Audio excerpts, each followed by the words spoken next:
Salut tout le monde, très urgent et très incroyable. Aujourd'hui, mardi 9 juillet 2024.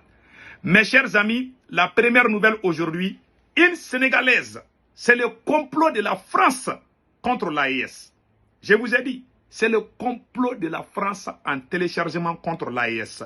Voilà une Sénégalaise du nom de Fatou Diagne Senghor qui est allée sur RFI pour dénigrer les chefs d'État de l'AES et inciter les peuples de l'AES contre les dirigeants de l'AES. Est-ce qu'une Africaine doit faire ça à son propre frère ou à sa propre sœur? Voilà une Sénégalaise. Après, je vais vous montrer sa vidéo tout de suite. Voilà.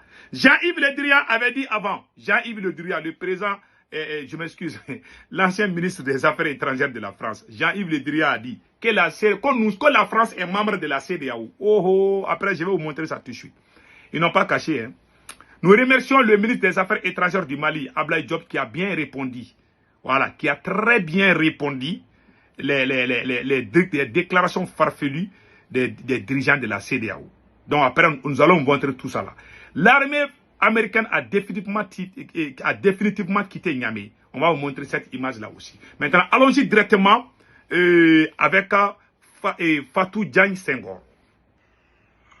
Inquiétant pour les populations de ces pays qui va sans doute éloigner davantage ces trois pays d'un retour prochain à la démocratie électorale.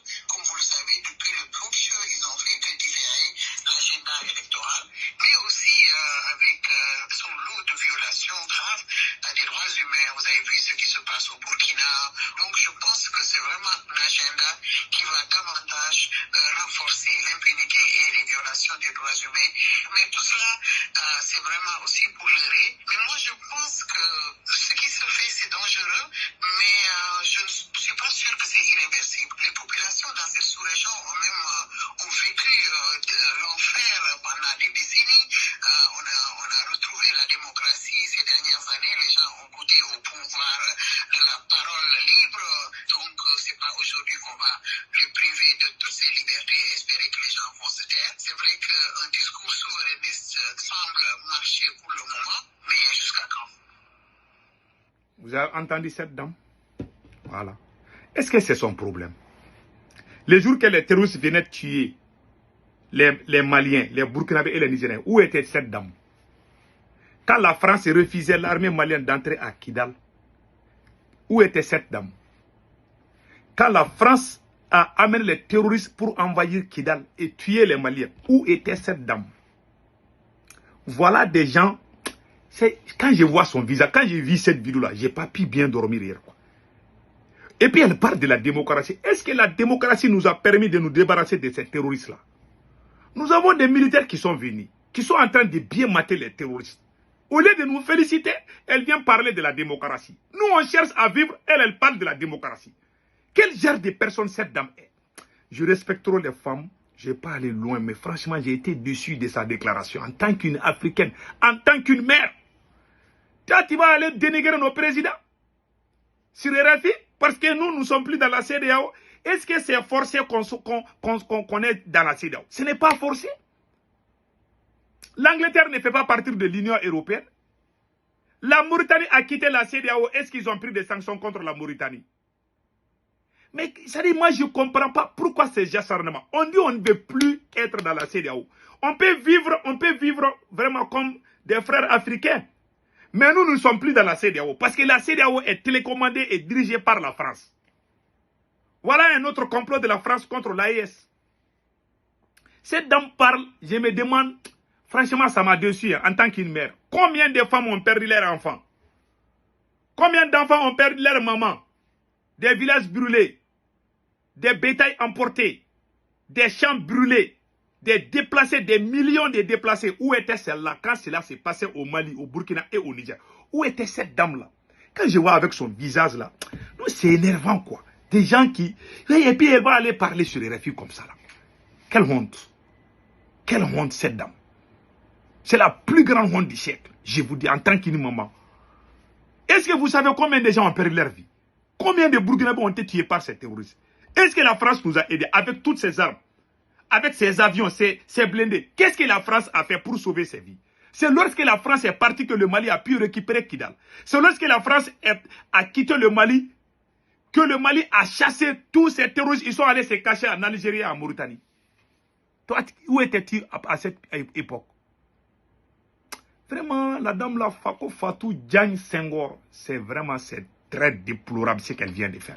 Maintenant, nous remercions le ministre des Affaires étrangères du Mali, Ablaye Diop, qui va bien recadrer la CEDEAO. Voilà, écoutons. Première question, monsieur le ministre, si vous le permettez, des informations font état d'imposition de visa aux ressortissants de l'AES dans l'espace CEDEAO. Qu'en est-il? Merci infiniment. Vous savez, j'ai le communiqué des chefs d'État sous la main ici, que j'ai parcouru en long et en large parce que j'ai entendu parler d'éléments par rapport. Je ne vois aucune référence dans le communiqué des chefs d'État par rapport à des restrictions qui seraient imposées à la circulation de nos ressortissants dans cet espace. Mais même si ce que vous dites, s'il était avéré, ça veut dire que ça nous donne raison en ce sens que probablement les responsables de la CEDEAO ou certains responsables de la CEDEAO ne sont pas sortis des anciennes méthodes, toujours de faire peur aux populations, de faire le chantage aux populations, d'utiliser les populations comme une arme pour créer des problèmes avec leurs dirigeants. Donc aujourd'hui, nous pensons que nos populations ne doivent pas servir de bouclier. En tout cas, pour ce qui concerne l'AES, nous sommes dans une autre dimension, nous sommes dans une autre dynamique qui est celle de la fraternité, de la solidarité et de l'amitié entre les peuples. Voilà. Voilà. Bravo au ministre des Affaires étrangères, Ablaye Diop.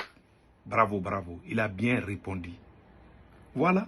Ils veulent utiliser, quand vous écoutez cette dame-là, voilà, cette dame-là, quand cette dame parlait tout de suite, elle a parlé, elle est en train de faire croire, ça fait mal quoi. Une maman, hein, une maman, voilà une maman comme ça. Elle a des enfants, elle est là avec ses enfants. Il y a des femmes qui pleurent parce que les terroristes tuent leurs enfants. Mais celle-là, elle est là en train de mentir. Elle ment comme elle respire. Je vous dis, c'est la plus grande honte du siècle. Notre ministre des Affaires étrangères vient de la corriger. Voilà. Quelle la population? C'est la population même de l'AES qui a demandé à quitter à la CEDEAO, c'est tout. Ce ne sont pas les dirigeants qui ont quitté. Ce sont les gens, ce sont les populations. 100% des Maliens, 99% et 99% des Burkinabés et 99% des Nigériens sont contre la CEDEAO, c'est tout. Le président Amadou Toumani Touré a demandé l'aide de la CEDEAO. Quand les terroristes ne dépassaient même pas 200 ou 300 comme ça, ils étaient à la porte. Amadou Toumani Touré a dit que si vous ne venez pas m'aider là, ces gens-là, ils seront trop nombreux et puis ils vont déstabiliser tout le Sahel. On ne l'a pas écouté. La CEDEAO avait promis d'aider le Mali en 2012, quand ATT était président, paix à son nom. ATT a demandé au président ivoirien en 2012 et au président sénégalais en 2012, ils avaient promis d'aider le Mali. Lorsque la France de Sarkozy a envoyé son ministre de la Défense et son ministre des Affaires étrangères, voilà, Laurent Fabius et Alain Juppé sont venus à Dakar, au Sénégal, pour dire à la CEDEAO de ne pas aider le Mali. Et la CEDEAO a accepté. Cette dame était où quand la CEDEAO a pris cette décision? Est-ce que la CEDEAO a aidé le Mali à libérer Kidal? Quand les terroristes ont tué les Maliens dans les bateaux là, où était la CEDEAO? Il faut vraiment nous laisser respirer un peu quoi. Nous avons pris notre responsabilité. Vraiment, nous pouvons vivre comme des frères africains. Pourquoi ces acharnements? La Mauritanie a quitté la CEDEAO. Est-ce qu'il y a eu des problèmes? Est-ce que c'est forcé? Ah, ça c'est grave. Hein? On ne veut plus vos soi-disant médias. On ne veut rien. On ne veut pas être avec vous. On ne vous a pas déclaré la guerre. On dit on ne veut plus être dans la CEDEAO. C'est forcé? C'est pas forcé où? Donc maintenant, allons-y avec... voilà. Les Américains ont quitté la base militaire de Niamey. Voilà les images. Environ 50 jours après la signature de l'accord consacrant les désengagements des troupes militaires américaines du territoire nigérien, force est de constater que cette opération se déroule normalement sous la supervision des autorités militaires nigériennes et américaines. Cet accord prévoit la fermeture de toutes les emprises militaires américaines au Niger, dont celles de Niamey, Agadez, Oualam et Difa, avant la date butoir du 15 septembre 2024.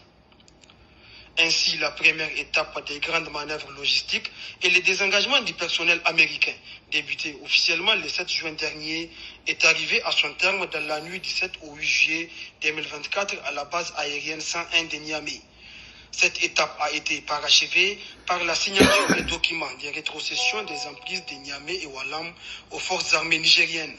Le ministère de la Défense nationale de la République du Niger et le département de la Défense des États-Unis d'Amérique annoncent que le retrait des forces et des équipements américains de la base aérienne 101 de Niamey est désormais achevée. Cette transition, annoncée le 19 mai 2024, avec la signature des conditions de retrait, s'est conclue aujourd'hui par une cérémonie de transfert en présence de la commission mixte de désengagement marquée par le départ d'un C-17 Globemaster 3 de l'armée de l'air américaine de la base aérienne 101. Cette base aérienne, considérée par l'armée américaine comme un site de coopération en matière de sécurité, a accueilli du personnel et des moyens américains dans le cadre de la lutte contre les organisations terroristes dans la région. Grâce à une coopération et à une communication efficace entre les forces armées nigériennes et américaines, cette opération s'est achevée avant la date prévue et sans aucune complication. Avec la fermeture du complexe américain de la base aérienne 101, les forces américaines vont désormais se concentrer sur le retrait de la base aérienne 201 d'Agadez.